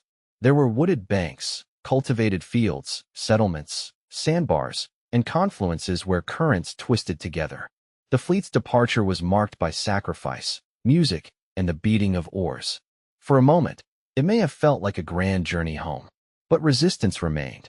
Some communities submitted to Porus or Alexander. Others did not. Among the strongest opponents were the Malians, living in the southern Punjab. Alexander launched a fast campaign to prevent them from combining forces. He drove his men hard, crossing water and desert ground with little rest. At one fortified town, the Macedonians surrounded the walls. Ladders were brought forward. Alexander climbed before. Enough equipment was ready. He reached the top with a few companions. The ladder behind them broke under the weight of soldiers trying to follow. The king stood exposed on the wall. His men below shouted for him to jump back toward safety. Instead, Alexander leaped inside the city. Only a handful of companions followed, including Peucestus, who carried a sacred shield said to have come from Troy, and Leonidas. They fought with their backs near a wall while defenders closed around them. Alexander was struck by an arrow. It pierced his armor and entered his chest, possibly damaging a lung. Air and blood came from the wound, according to the ancient descriptions. He collapsed. The Macedonian army outside believed he had been killed. Fury and panic spread. Soldiers climbed the walls with whatever they could find, clinging to pegs, shoulders, broken ladders, and one another. They forced their way inside and killed almost everyone they encountered. The king was carried out on his shield. Surgeons cut the arrow from his body. For days, the army waited for news. Rumors said Alexander was dead. When he recovered enough to appear, he had himself carried to the river, then mounted a horse so the men could see him upright. The soldiers cheered and cried. Officers gathered around, angry as well as relieved. They begged him to stop risking his life like an ordinary soldier. Alexander's personal courage inspired the army. It also endangered everything they had built. An empire depending on one man's heartbeat could vanish with a single arrow. The Malian wound came closest to proving it. After recovery, Alexander continued downriver. He received embassies, appointed officials, punished resistance, and explored channels toward the sea. At the Indus Delta, tides surprised men accustomed to the nearly tideless Mediterranean. Water rose and fell. Ships were left on mud and lifted again. Ocean swells moved inland. Alexander sacrificed to the gods and sailed into open water. He believed he had reached the southern ocean that connected the edges of the inhabited world. The geography in his mind was incomplete, but the experience was real. After years of marching east, the army had reached the sea. Now Alexander planned the return to the heart of the empire. Nearchus would take part of the fleet west along the coast toward the Persian Gulf. Other troops would travel through safer inland routes. Alexander chose to lead a large force through Gidroja, a harsh coastal region corresponding broadly to parts of modern Pakistan and Iran. Why he selected this route remains one of the great questions of the campaign. He may have wanted to support the fleet by staying near the coast, though contact proved difficult. He may have wished to conquer a region that earlier rulers were said to have failed to cross. Ancient tradition claimed that Cyrus the Great and the legendary Queen Semiramis had suffered disaster there. Alexander may have wanted to surpass them. He may also have misjudged the season, distance, and availability of water. Whatever the reason, the march became a catastrophe. The Gidrozian landscape offered long stretches of heat, stone, sand, and dry valleys. Wells were scarce or unreliable. Guides lost the path. Food ran short. Pack animals weakened and died. Soldiers slaughtered animals for meat, sometimes claiming the beasts had collapsed by accident. Men who fell behind disappeared into the emptiness. At night, cold could replace the day's heat. Then sudden rain in distant hills sent floods through channels that had seemed dry. One night, a torrent swept through the camp, carrying away people, animals, and equipment. The army searched desperately for water. In one famous story, scouts found a small amount and carried it to Alexander in a helmet. He looked at the water while the thirsty soldiers watched. Then he poured it onto the ground, refusing to drink when there was not enough for everyone. The gesture restored morale because it showed the king sharing their suffering. It also revealed the terrible conditions in which a helmet of water had become a royal treasure. Many died. The exact number is unknown, but the losses were severe, possibly greater than in any battle Alexander fought. These deaths had no Gaugamela, no enemy king, no decisive prize. They were the cost of a route chosen by Alexander. The conqueror who had mastered armies could not command the desert. After roughly 2 months of suffering, the survivors reached more fertile country in Carmania. Food and water returned. The army rested. Ancient sources describe a celebration modeled on the triumphal journey of Dionysus, with drinking, music, decorated wagons, and days of festivity. Historians doubt the most extravagant details, especially the idea of a careless, drunken procession through hostile territory. Yet celebrations likely occurred. Relief needed expression. The soldiers had escaped Gidroja. Nearchus also survived his difficult voyage along the coast, encountering hunger, storms, unfamiliar peoples, and whales that terrified sailors until noise drove them away. Eventually, the fleet rejoined the imperial network near the Persian Gulf. Alexander had returned from India, but the empire he found was not the one he had left. Years of absence had encouraged corruption, private ambition, and fear among officials. Some satraps had raised their own troops. Some had looted temples or abused local populations. Some may have assumed the king would never come back. Alexander returned alive, scarred, and angry. A reckoning began. The return from India revealed a familiar problem of ancient empire. A king could appoint governors, issue decrees, collect tribute, and leave garrisons, but distance weakened every command. A message from the Indus to Macedonia could take months. A satrap in a remote province might control soldiers, taxes, roads, and local courts long before the king learned what he had done. Alexander had spent years racing toward new frontiers. Behind him, officials had governed in his name with varying degrees of loyalty. Now he investigated them. Some were removed. Some fled. Some were executed for misconduct or suspected rebellion. Persepolis, Alexander's treasurer and childhood associate, had lived magnificently in Babylon while the king was away. Believing perhaps that Alexander would die in India, he spent royal money, gathered mercenaries, and behaved like an independent prince. When news came that the king had survived, Persepolis fled west with treasure and troops. He eventually reached Athens, where his arrival created a political crisis, then escaped again and was murdered. His story showed how uncertain the empire had become. Even men close to Alexander did not know whether the king would return, forgive, or destroy them. Alexander also discovered that the tomb of Cyrus the Great at Pasargadae had been violated and robbed. Cyrus had founded the Achaemenid Empire nearly 2 centuries earlier. Alexander admired him as a model of kingship. He ordered the tomb restored and investigated those responsible. The concern was symbolic. Alexander no longer wished to appear as the foreign enemy of Persian kings. He stood in their line. He had burned the palace at Persepolis, but now he guarded the grave of the dynasty's founder. Contradiction had become the central language of his empire. He was destroyer and successor, Macedonian war leader and Persian great king, student of Greek philosophy and pharaoh of Egypt, a man who honored defeated rulers and killed trusted companions. These identities were not carefully separated. They accumulated around him. In early 324 BCE, Alexander arrived at Susa and staged one of the most ambitious ceremonies of his reign. He organized mass marriages between Macedonian officers and women from Persian and other Iranian noble families. Alexander himself married Statira, a daughter of Darius III, and also Persipolis, a daughter of an earlier Persian king, Artaxerxes III. He remained married to Roxanne. Hephaestion married another daughter of Darius, Drapetus, making the 2 closest companions brothers-in-law through the royal family. Dozens of leading officers took brides. Thousands of ordinary soldiers who had formed relationships with Asian women received gifts or recognition. The ceremonies followed Persian customs, with bridegrooms seated in order while the brides entered and sat beside them. Alexander gave rich dowries and distributed golden cups. The message was larger than marriage. He was attempting to bind Macedonian conquerors and Iranian elites into a shared ruling class. The children of these unions might belong to both worlds. The old division between victor and defeated could, in theory, become a new imperial aristocracy. But ceremonies cannot erase memory. Many Macedonians did not want to become partners in a blended empire. They wanted the rewards of conquest and a return home.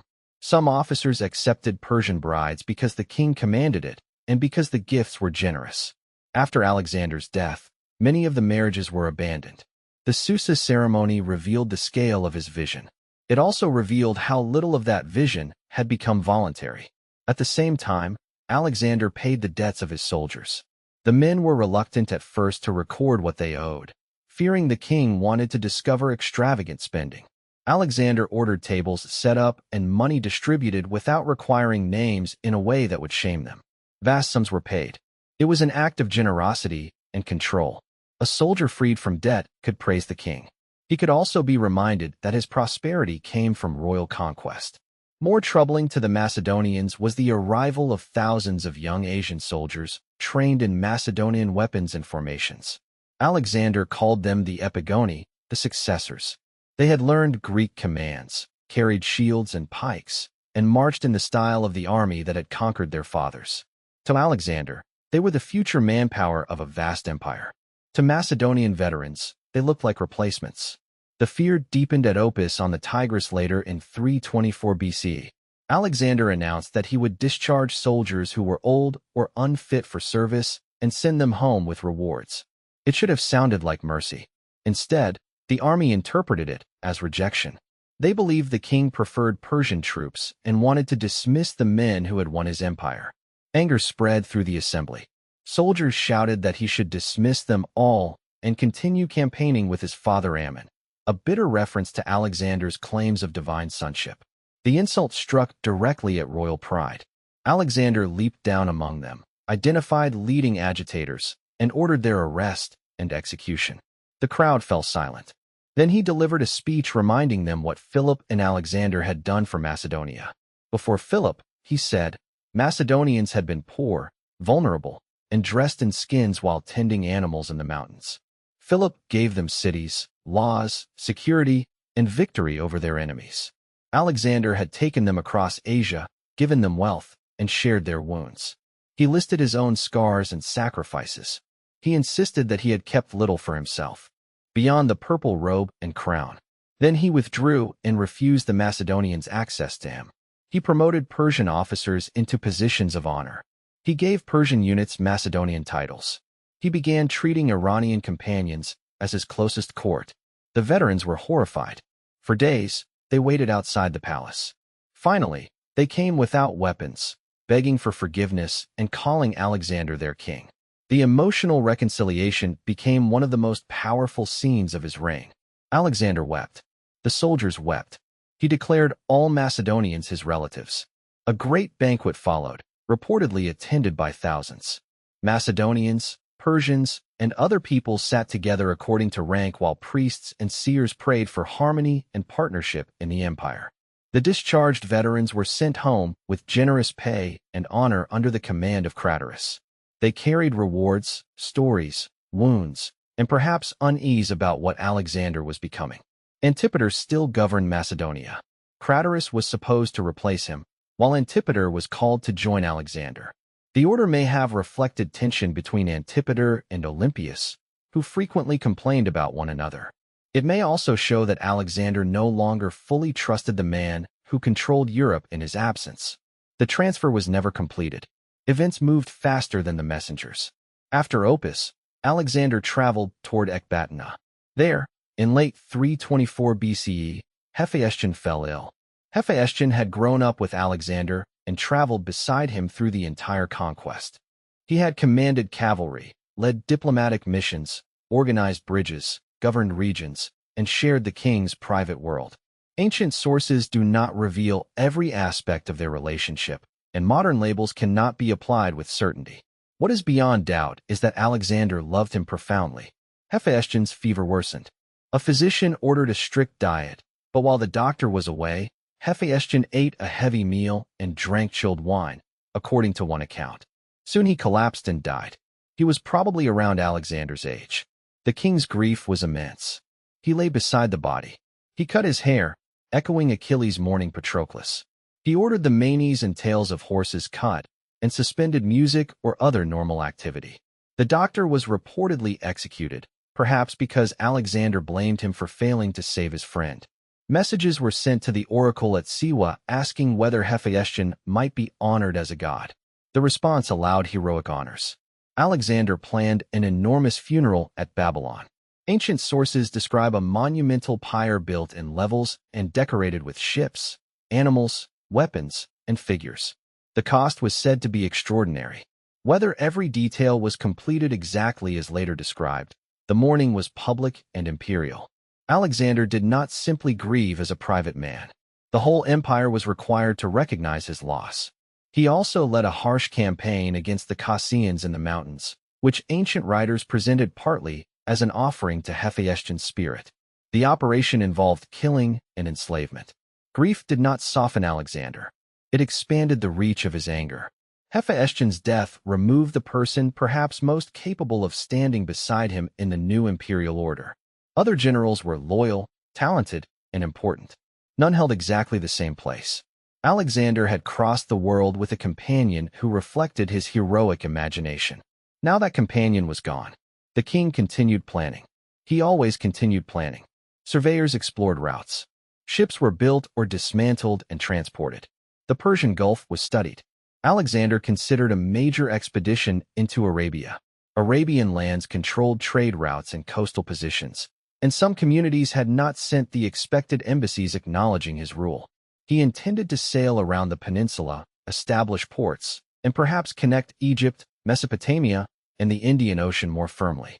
Some ancient traditions give him even wider ambitions. Campaigns toward Carthage, the Western Mediterranean, the Black Sea, or beyond. These later last plans are difficult to verify and may have been exaggerated after his death. The Arabian expedition, however, was actively prepared.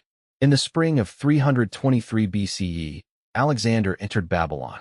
Some advisors warned him not to enter the city.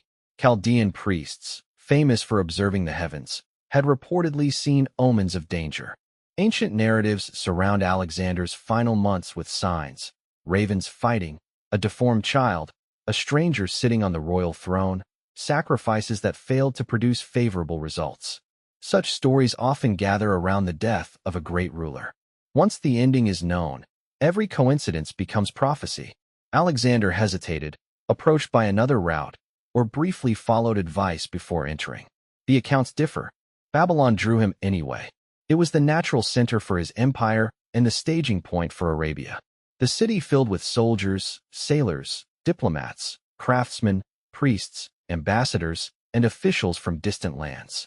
Delegations came from Greece, Libya, Italy, Ethiopia, and other regions. If ancient reports are accepted, though some claims may be inflated. Alexander inspected canals and fleet preparations. He sailed through marshes. He received visitors. He sacrificed. He held banquets. The machinery of the next campaign was already moving. Then, after a night of drinking at the house of Medius, one of his companions, Alexander developed a fever. Ancient accounts differ in detail. Some describe sudden pain after. He drank from a large cup. Others show a fever gradually worsening over many days. The royal journals, as later summarized by Arrian and Plutarch, record a steady decline. Bathing, sacrificing, giving orders, sleeping in different rooms, continuing to discuss plans, then becoming too weak to walk. For a time, he was carried to perform rituals. He still met officers. He still issued instructions for the Arabian expedition. But the fever rose. His voice weakened. The army learned that the king was dying. Some soldiers believed the officers were hiding his death. They demanded to see him. The doors were opened, and Macedonian troops filed slowly past his bed. Alexander could no longer speak. He raised his head or moved his eyes in recognition as the men passed. These were the soldiers who had crossed the Granicus with him, climbed the walls of Tyre, stood at Gaugamela, frozen in the Hindu Kush, faced elephants, and refused him at the Hyphasis. Now they could do nothing. The ancient world later offered many explanations for his death. Malaria, typhoid fever, another infection, pancreatitis, complications from old wounds, heavy drinking, and other illnesses have all been proposed. Poisoning became a popular rumor, with suspicion directed at Antipater, Aristotle, or members of the court. Yet many poisons known in antiquity would not easily produce the prolonged fever described by the sources, and the political stories are inconsistent. No diagnosis can be proven after more than 2,000 years. The responsible answer is uncertainty. Alexander became ill in Babylon and died after roughly 10 to 12 days of fever on June 10 or 11, 323 BCE, depending on the chronology used. He was 32 years old. A famous story says that when asked to whom he left the kingdom, he answered, "To the strongest." Another version suggests his final words were misunderstood or that he said nothing at all. He may have handed his signet ring to Perdiccas, indicating temporary authority rather than a final succession plan. The words "to the strongest" are almost too perfect. They predict exactly what happened next. Whether Alexander spoke them or history invented them, his empire was left to strength. Roxanne was pregnant. Alexander had an older half-brother, Aristeus, who had significant cognitive limitations and was not prepared to rule independently. There was also a young son named Heracles by Barsine, though his legitimacy and status were disputed. No adult heir stood ready. Alexander had built a monarchy around his own movement, charisma, judgment, and authority. He had created no stable mechanism for replacing himself. The generals gathered in Babylon. Infantry and cavalry factions argued. Some wanted Aristeus proclaimed king immediately. Others wished to wait for Roxanne's child, if the child was male. Violence nearly broke out among the Macedonians in the palace city. A compromise was reached. Aristeus became Philip III. When Roxanne gave birth to a son, the child became Alexander IV. The two were kings in name. Real power belonged to generals, regents, satraps, and armies. Perdiccas emerged as a leading authority and received Alexander's ring, according to tradition. Ptolemy secured Egypt. Antigonus held territories in Anatolia. Seleucus would eventually rise in the east. Antipater and Craterus remained central in Europe. Lysimachus, Eumenes, Cassander, and others entered the struggle. These men are remembered as the successors, the Diadochi. They had conquered the empire together. Now they would tear it apart. Before the wars fully unfolded, one object became crucial: Alexander's body. The corpse was embalmed, probably using methods influenced by Egyptian practice, and placed in an elaborate funerary vehicle. Ancient descriptions present a golden carriage decorated like a moving temple, with columns, bells, figures, and a roof beneath which the king's body lay visible in a golden or gold-covered coffin. The funeral procession was intended to carry him toward Macedonia, perhaps to the royal burial ground at Aegae. Ptolemy intercepted it.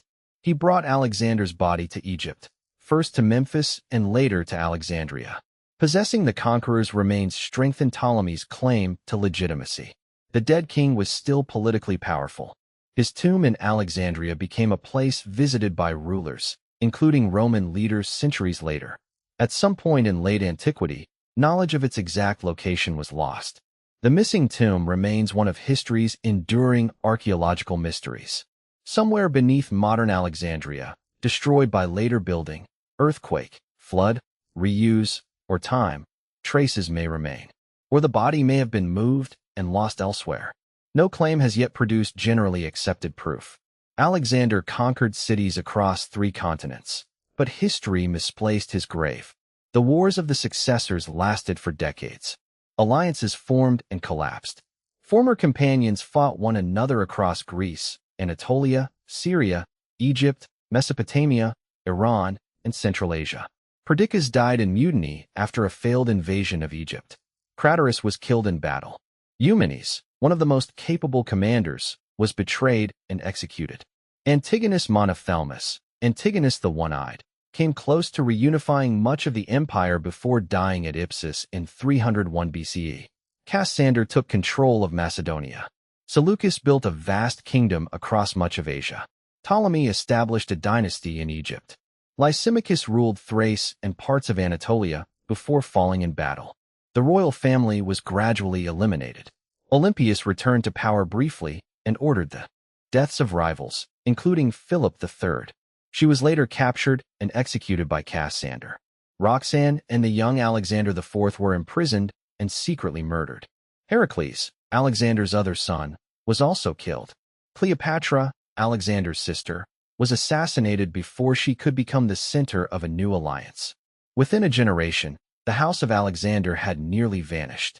The empire did not pass intact to any one successor. It settled into several kingdoms. Macedonia remained a major power in Greece. The Ptolemies ruled Egypt from Alexandria. The Seleucids controlled immense territories stretching from the eastern Mediterranean deep into Asia, though their borders changed constantly.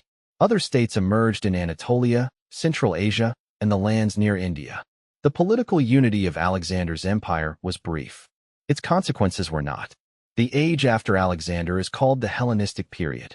The word comes from the spread and transformation of Greek language and culture across the kingdoms created from his conquests. Yet the Hellenistic world was not simply Greece copied onto Asia and Egypt. It was a world of contact, conflict, adaptation, and mixture. Macedonian dynasties ruled populations far larger and more diverse than the settlers who followed them east. They built Greek-style cities with theaters, gymnasiums, temples, councils, and straight streets. Greek became a language of royal administration, trade, literature, and diplomacy across broad regions. At the same time, rulers adopted local titles, supported local temples, married into regional families, and depended on traditions older than Macedonia.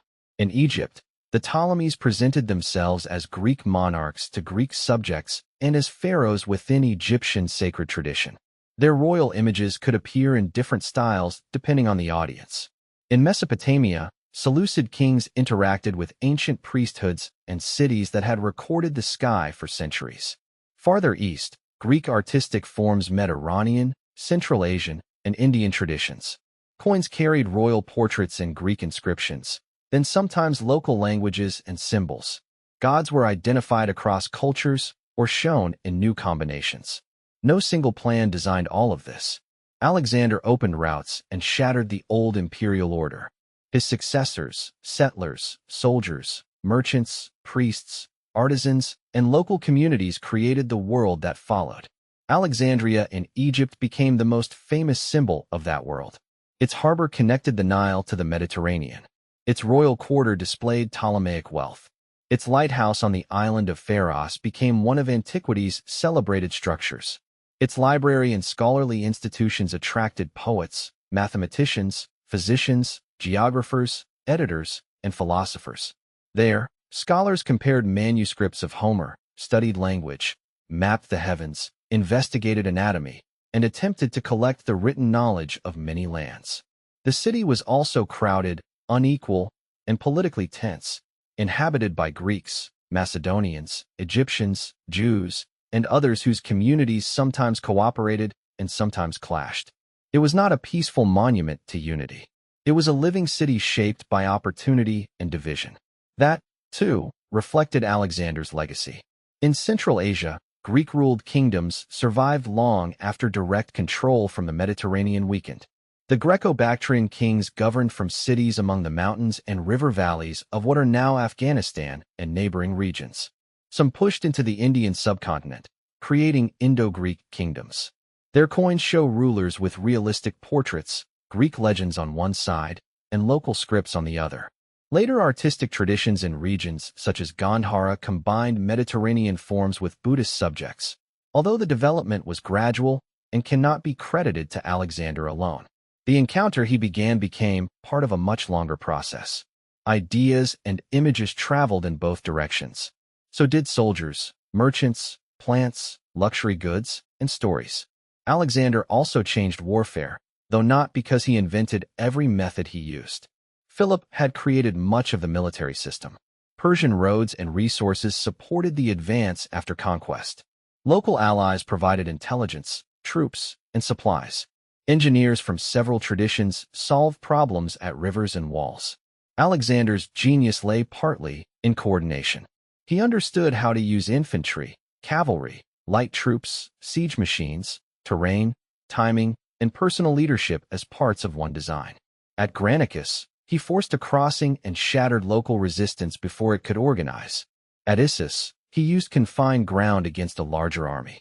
At Gaugamela, he moved obliquely, stretched the Persian line, survived attempts at encirclement, and struck at the decisive point. At the Hydaspes, he used repeated deception and a night crossing to divide Porus's attention. He adapted quickly. When the sea protected Tyre, he built land into the sea. When mountains blocked him, he searched for another path. When a direct battle could not end resistance in Central Asia, he used garrisons, mobile columns, alliances, and marriage. But adaptation had limits. He could solve a siege with engineering. He could not permanently solve the emotional distance between Macedonian veterans and Persian courtiers. He could cross the Hydaspes through deception. He could not make his soldiers cross the Hyphasis through command. He could share thirst in Gidrosia. He could not bring back the men who died there because he chose the route. Military brilliance did not erase political fragility. The empire's rapid division after his death proved how much depended on him personally.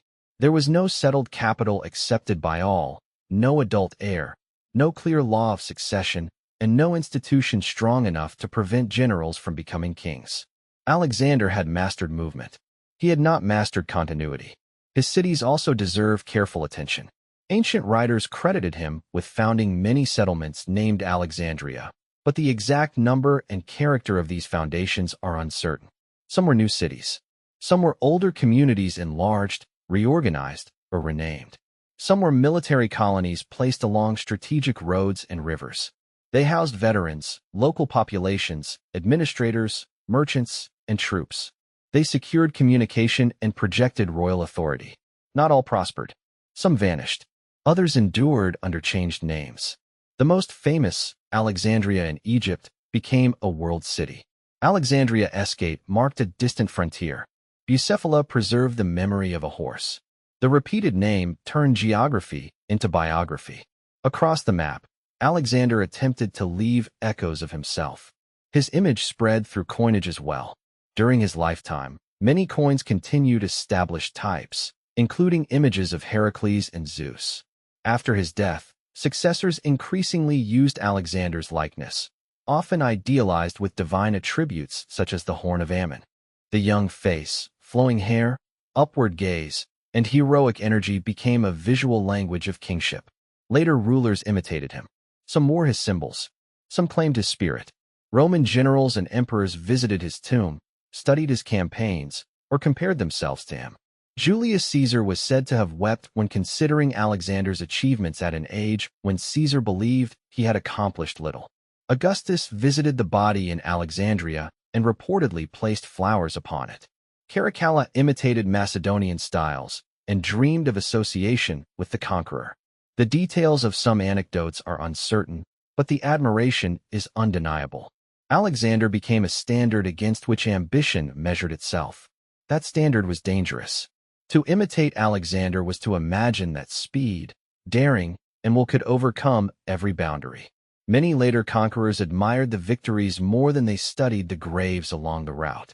The title great itself invites judgment. Great can mean large in effect, extraordinary in ability, or morally admirable. Alexander was unquestionably great in scale and consequence.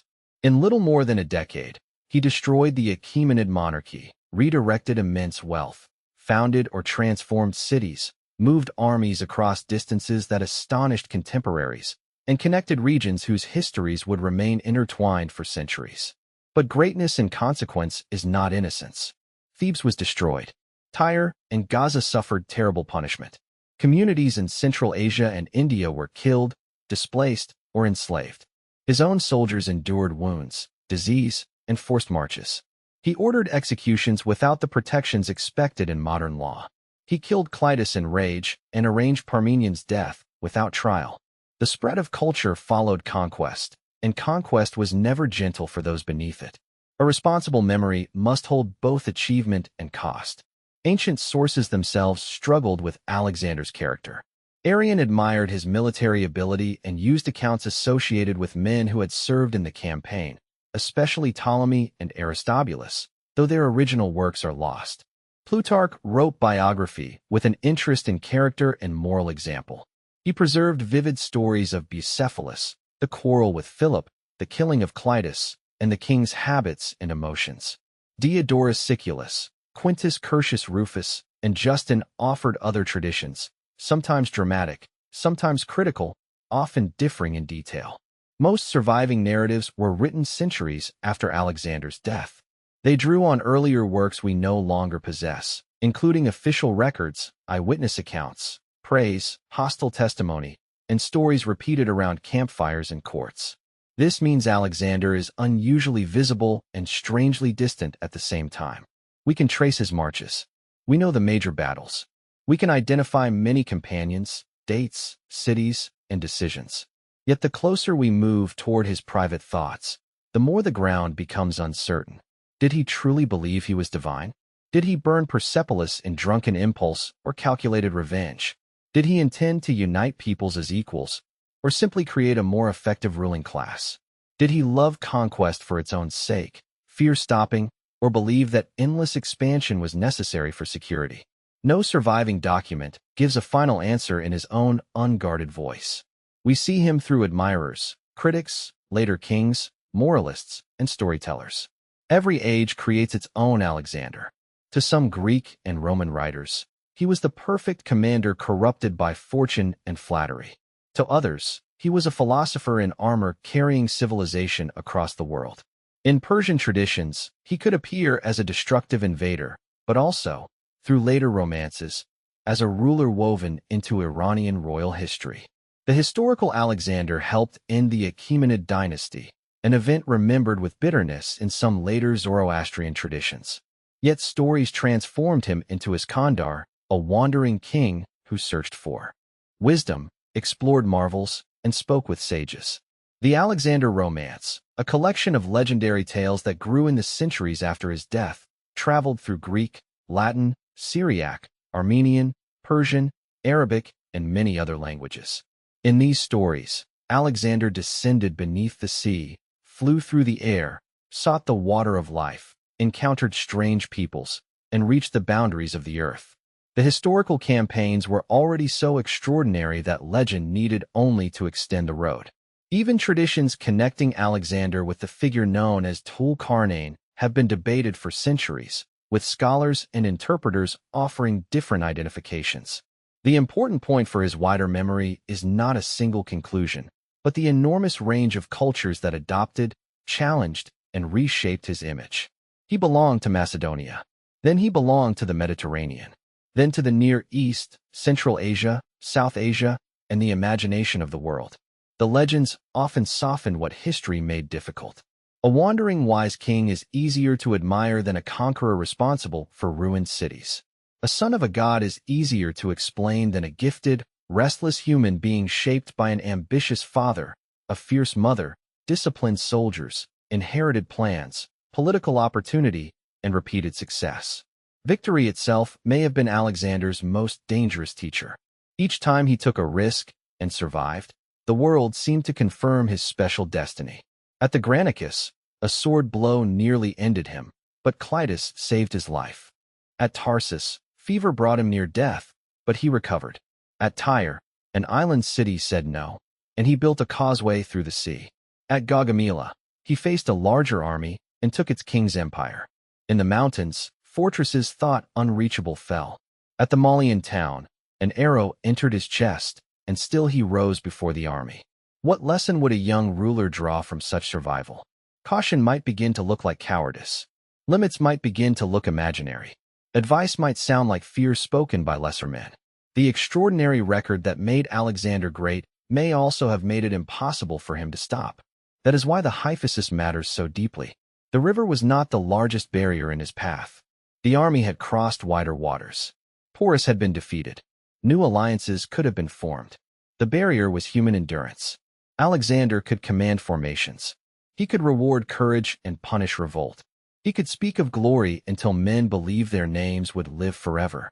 But he could not remove memory from the soldiers. They remembered Macedonia. They remembered the dead.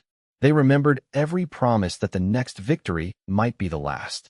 At the hyphasis, they chose home over immortality. And because an army is more than weapons, the king had to turn back. His later actions suggest that the refusal did not end his appetite for expansion. Arabia was being prepared when he died. After Arabia, perhaps another horizon would have appeared. The structure of his life gives no reason to assume he would have rested easily.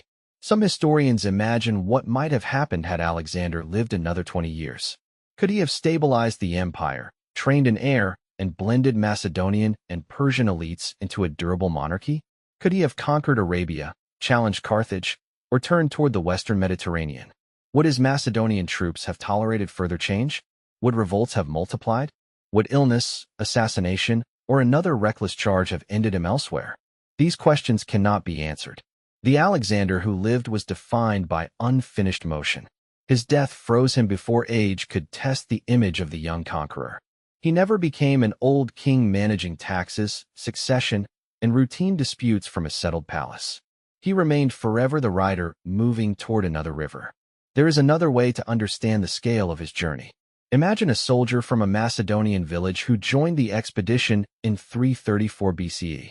He leaves fields, family graves, familiar mountains, and a language he hears every day. He crosses the Hellespont and sees Troy. He fights Persian cavalry at the Granicus. He walks through the cities of Anatolia and watches siege towers at Halicarnassus. He reaches Cilicia and sees his king nearly die of fever. He stands at Issus while Darius flees. He marches beside the sea to Tyre and helps carry stone into the water for months. He enters Egypt, sees the Nile, and hears that Alexander is pharaoh. He crosses deserts and returns into Asia. He sees Babylon's walls, Susa's treasure, and Persepolis burning against the night. He chases Darius into Iran. He climbs the Hindu Kush and breathes air thin with cold. He fights horsemen in Sogdiana and hears languages he cannot understand. He crosses the Industry. He faces elephants in monsoon rain. He refuses to cross the Hyphasis. He sails down rivers toward an ocean he never knew existed.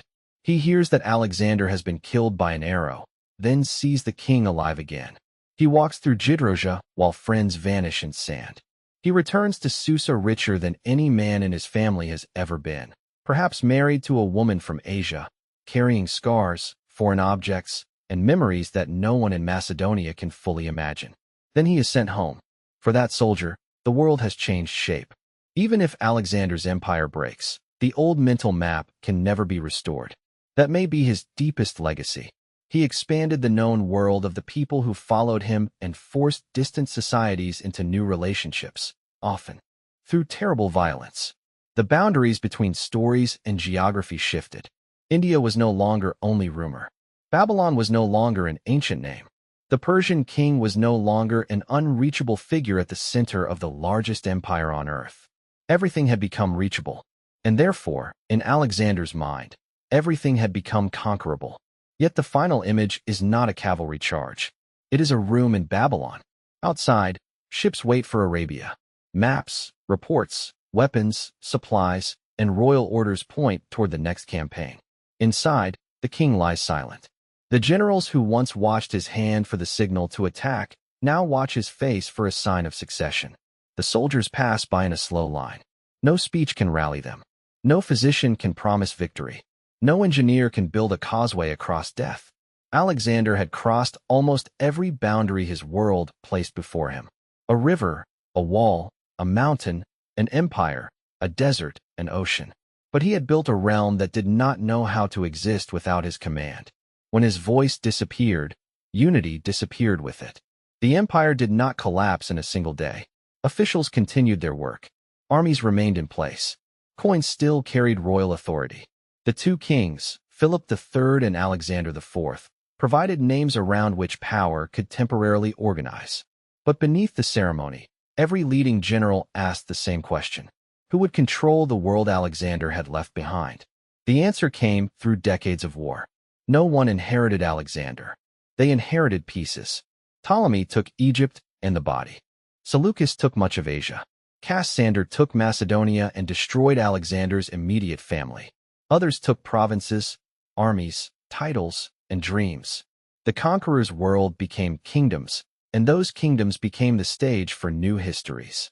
Centuries later, Rome would absorb the Hellenistic Mediterranean.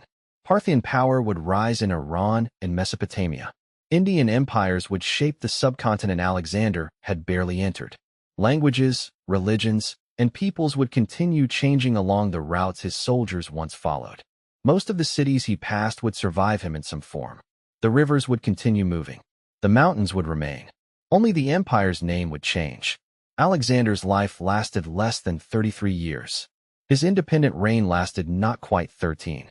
In that narrow space of time, he traveled from Macedonia to Egypt, from Egypt to Mesopotamia, from Persia to Central Asia, and from Central Asia into India. He won every major battle he personally commanded. He lost friends, soldiers, and finally the future of his dynasty. He reached the edge of what he understood as the world, only to discover that the world did not end where the maps became uncertain. There was always another valley, another kingdom, another shore. Perhaps that was the secret of his power. Perhaps it was the source of his tragedy. He could imagine no final victory because every victory revealed something beyond it. He could not return to being merely king of Macedonia after becoming pharaoh of Egypt and king of Asia. He could not be satisfied with Persia after seeing the roads to India. He could not stand beside the Hyphasis without wondering what waited beyond the rain. History remembers the distance he traveled. It should also remember the distance his men were asked to endure.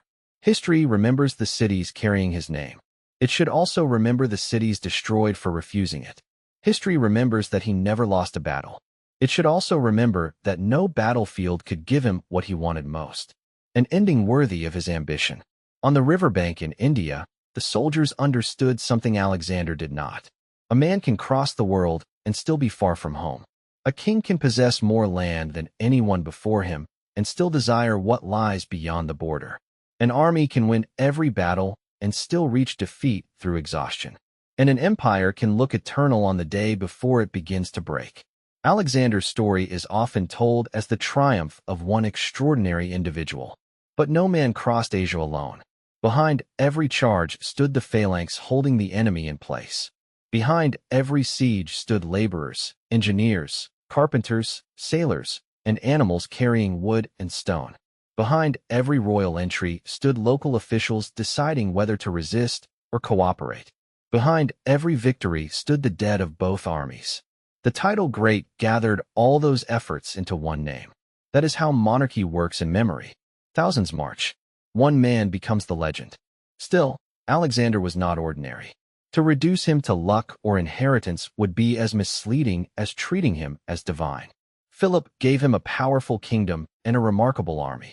The Persian Empire faced internal strains and strategic challenges. Local rivals sometimes helped the invasion. Fortune repeatedly favored him. Yet Alexander also made decisions under pressure that few commanders could have made so quickly or carried out so boldly.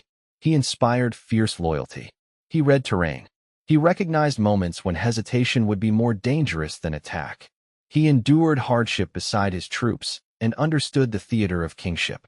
He could speak to a weary army, honor a defeated enemy, adopt the symbols of a new land, and transform survival into proof of destiny. His abilities were real. So were his failures. That combination is why he remains compelling. A perfect hero becomes distant. A simple villain becomes predictable. Alexander was neither. He was a brilliant commander who could make reckless choices. A curious ruler who could destroy what he wished to possess. A generous friend who could become lethal in anger. A king who imagined unity while ruling through hierarchy and force. A young man chasing immortality who died before he could create stability. The night in Babylon eventually became quiet. The fever ended because the life ended. Outside the palace, the Euphrates moved past ancient walls as it had before Alexander arrived, and as it would after every successor was gone. The ships prepared for Arabia remained at anchor. Orders waited without a king. Messengers carried the news outward. To Susa, to Egypt, to the garrisons of Iran, to the cities of Anatolia, to Greece, to Macedonia, the kingdom he had left as a young man and never saw again. There, people learned that Alexander, son of Philip, was dead in Babylon. Some mourned. Some feared what would come next. Some who had resisted Macedonian power saw hope. Veterans remembered the sound of cavalry at the Granicus and rain on the tents at the Hyphasis. Families waited for men who would never return. Across the empire, statues and decrees still presented the image of a ruler beyond ordinary humanity. But the body in Babylon belonged to a mortal man. Perhaps that is the final truth hidden beneath the legend. Alexander spent his life trying to step beyond human limits. He fought like Achilles, claimed the heritage of Heracles, consulted the god at Siwa, and carried conquest toward the ocean. He wanted his name to escape time. In that, he succeeded. More than 2,000 years later, the name remains. But immortality did not preserve the empire, protect his family, answer the question of succession, or reveal the location of his tomb. It preserved the argument. Was Alexander great because he conquered so much? Or was the greatest lesson of his life the cost of never knowing when enough had been reached? The rivers are still there. The Granicus flows through western Anatolia. The Nile reaches the Mediterranean beside the city he founded.